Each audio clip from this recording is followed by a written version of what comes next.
English Steno, Kailash Chandra Dictation Series, 5 seconds, start.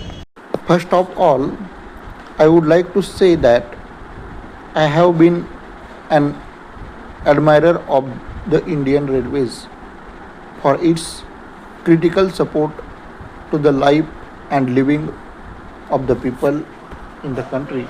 Secondly, it has had an impressive record on several counts in recent years. Paragraph. Railways carry as freight items like processed minerals, food grains, etc. It has manufacturing as well as repair and maintenance units. It has also very good organizations like the rights and the IRCON, which have done extremely well in terms of operating results.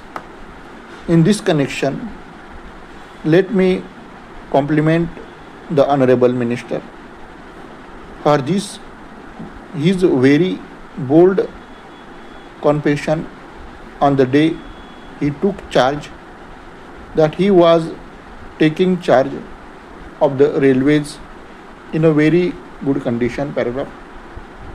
Mr. Vice Chairman, we know that the Honorable Railway Minister was a very eminent trade union leader.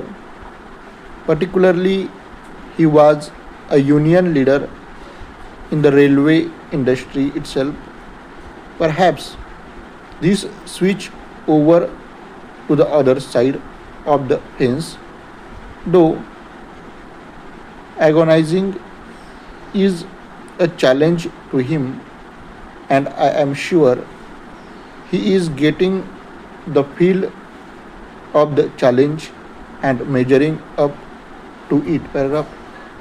The performance of the railways during the 7th 5-year plan has been really impressive.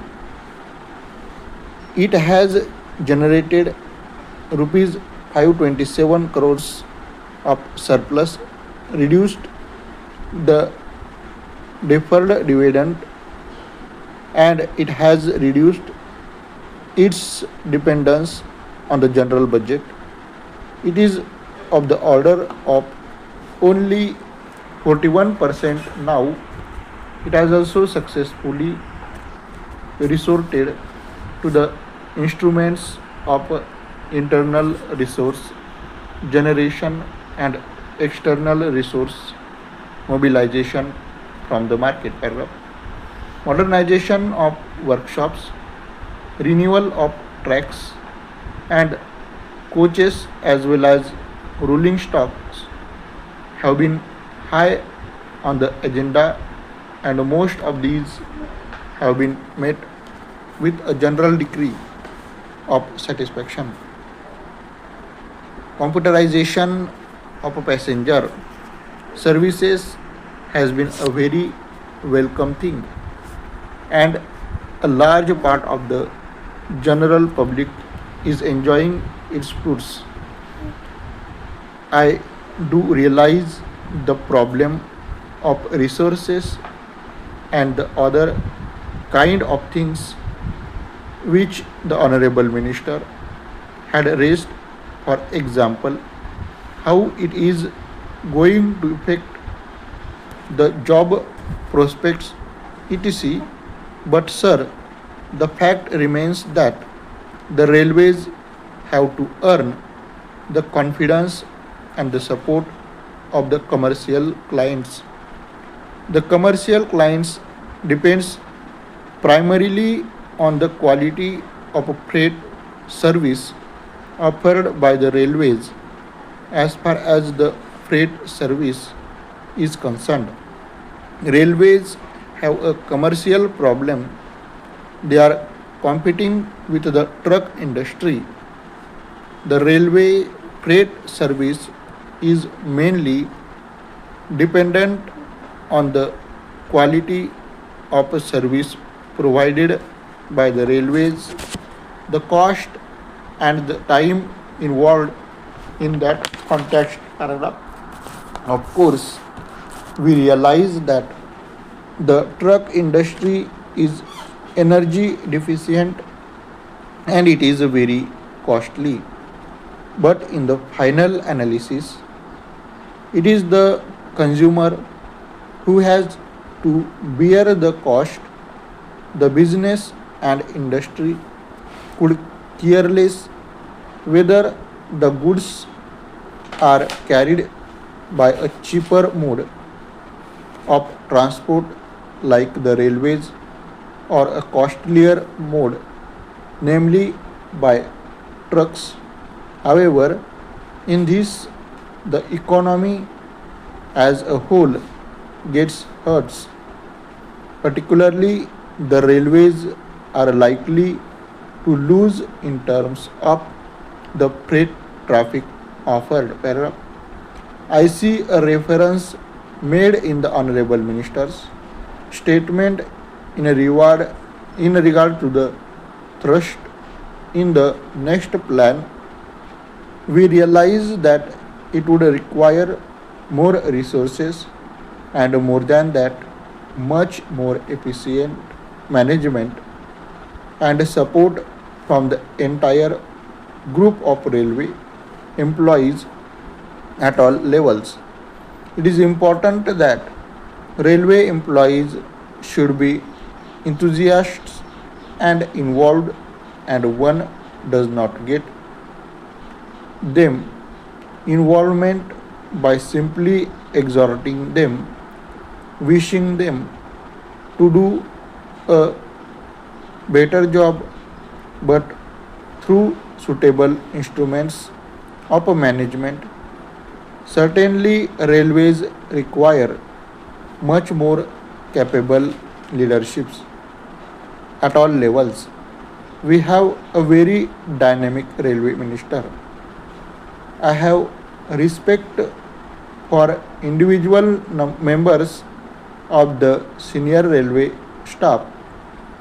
Some of them are my friends, and some of them I know at a personal level, but in a competitive world, you have not only to do a good job but continue to do it all the more in an improved way. Paragraph. Now, there are three aspects in the railway development program. As a passenger, we are interested in the new railway lines. Not only that, we are also interested to see that the railways promote the infrastructure to support development, potential growth for the depressed areas. Line of the new lines is a very critical, but more than that, productivity of the current assets of the railways is also one of the critical determinations of the final efficiency of the railway system. Now, with regard to the new railway lines, I would like particularly to refer to the eastern region. Historically, railway lines were laid in the coal belt and some other areas, primarily to provide links and support to the extractive industry. We wanted all minerals from the pithheads to be carried to the points where they were used, particularly for the new industrial centers. Coal, iron and steel remain even today one of the dominant segments of a freight carriage. So the density of railway lines in these two regions, particularly Bihar and West Bengal, has a historical origin. But if you look at the post independent India, the per capita increase of a railway truck in that region has not been improved.